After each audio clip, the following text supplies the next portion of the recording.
हमारे पोस्टमास्टर कलकत्ता के थे। पानी से निकलकर सूखे में डाल देने से मछली की जो दशा होती है, वही दशा इस बड़े गांव में आकर इन पोस्टमास्टर की हुई।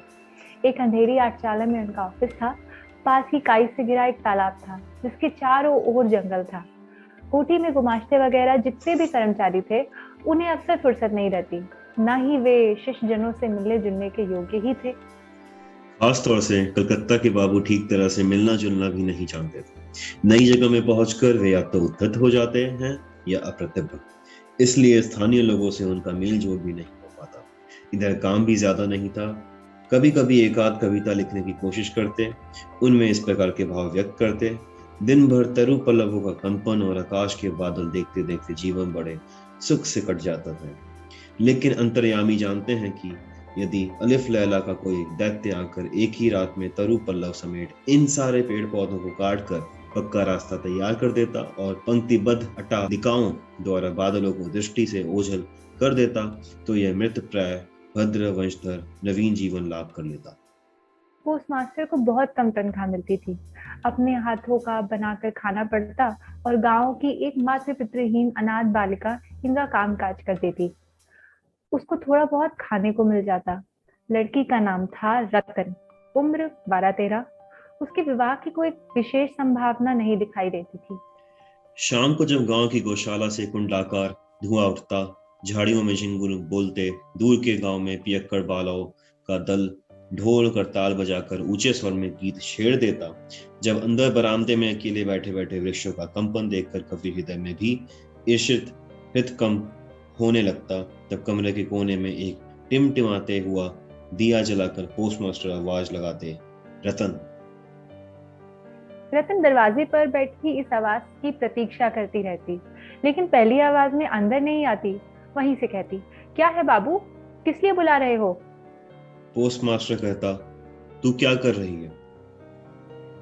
रतन जवाब देती, बस चूल्हा जलाने जा रही हूँ, रसोई घर में। पोस्टमास्टर फिर कहता, तेरा रसोई का काम पीछे हो जाएगा, पहले हुक्का भर ला।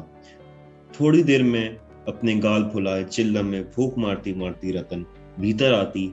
उसके हाथ से हुक्का लेकर पोस्टमास्टर चट से पूछ बैठते, अच्छा रतन, तुझे अपनी माँ की याद है?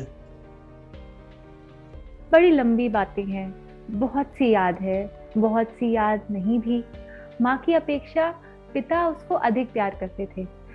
पिता की उसकी थोड़ी थोड़ी यादें हैं। दिन भर मेहनत करके उसके पिता शाम को घर लौटते।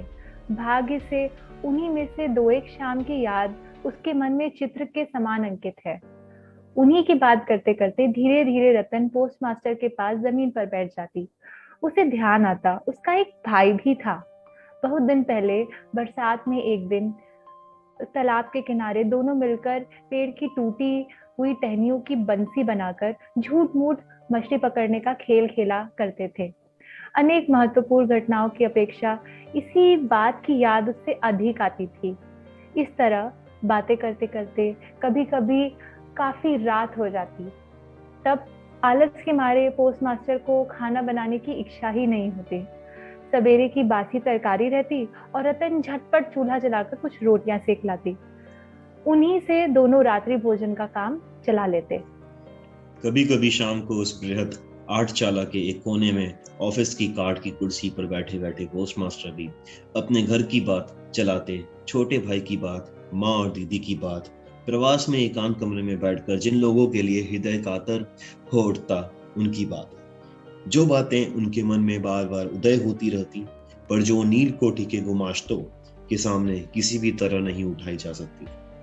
उन्हीं बातों को उस अनपढ़ नन्ही बालिका से करते उन्हें बिल्कुल संकोच न लगता। अंत में ऐसा हुआ कि बालिका बातचीत करते समय उनके घर वालों को चिर परिचितों के समान खुद भी माँ, दादा, दीदी कहने लगी। यहाँ तक कि अपने नन्हे से हृदय पट पर उसने उनकी काल्पनिक मूर्ति भी चित्रित कर ली थी। एक दिन बरसात की दोपहर में बादल छट गए थे और हल्का सा ताप लिए सुकोमल हवा चल रही थी। धूप में नहाई घास से और पेड़ पौधों से एक प्रकार की गंध निकल रही थी। ऐसा लगता था मानो क्लांत धरती पर उष्ण निश्वास अंगों को छू रहा हो और न जाने कहां से एक हठी पक्षी दोपहर भर प्रकृति के दरबार में लगातार एक लय से अत्यंत करुण स्वर में अपनी नालिश दोहरा रहा था। उस दिन पोस्टमास्टर के हाथ खाली थे। वर्ष के धुले लहलहाते चिकने मृदुल तरु पल्लव और धूप में चमकते पराजित वर्षों के धुले लहलहाते चिकने मृदुल तरु पल्लव और धूप में चमकते पराजित वर्षा के भग्नावशिष्ट स्तूपाकार बादल सचमुच देखने योग्य थे। पोस्टमास्टर उन्हें देखते जाते और सोचते जाते कि इस समय यदि कोई आत्मीय अपने पास होता, हृदय के साथ एकांत संलग्न कोई स्नेह की प्रतिमा मानव मूर्ति। धीरे धीरे उन्हें ऐसा लगने लगा मानो वह पक्षी भी बार बार यही कह रहा हो, और मानो उस निर्जन में तरु छाया में डूबी दोपहर के पल्लव मरमर का भी कुछ ऐसा ही अर्थ हो। न तो कोई विश्वास कर सकता, न जान पाता, लेकिन उस छोटे से गांव के सामान्य वेतन भोगी उस सब पोस्टमास्टर के मन में छुट्टी के लंबे दिनों में गंभीर सुनसान दोपहर में इसी प्रकार के भाव उदय होते रहते। पोस्टमास्टर ने एक दीर्घ निश्वास लिया और फिर आवाज लगाई, रतन। रतन उस समय अमरूद के पेड़ के नीचे पैर फैलाए कच्चा अमरूद खा रही थी। वह मालिक की आवाज सुनते ही तुरंत दौड़ी हुई आई और हाफती हाफती बोली, भैया जी बुला रहे थे? पोस्टमास्टर ने कहा, मैं तुझे थोड़ा थोड़ा करके पढ़ना सिखाऊंगा और फिर दोपहर भर उसके साथ छोटा अ बड़ा अ करते रहे। इस तरह कुछ दिनों में संयुक्त अक्षर भी पार कर लिए। सावन का महीना था। लगातार वर्षा हो रही थी। गड्ढे, नाले, तालाब सब पानी से भर गए थे। रात दिन मेंढक टर टर और वर्षा की आवाज। गांव के रास्ते में चलना फिरना लगभग बंद हो गया था।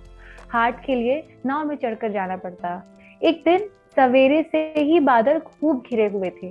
पोस्टमास्टर की शिष्या बड़ी देर से दरवाजे के पास बैठी प्रतीक्षा कर रही थी, लेकिन और दिनों की तरह जब यथा समय उसकी बुलाहट नहीं हुई तो खुद किताबों की थैली लिए धीरे धीरे भीतर आई। देखा पोस्टमास्टर अपनी खटिया पर लेटे हुए हैं। यह सोचकर वे आराम कर रहे हैं, वो चुपचाप फिर बाहर जाने लगी। तभी अचानक से सुनाई पड़ा, रतन। रतन झपट कर लौट कर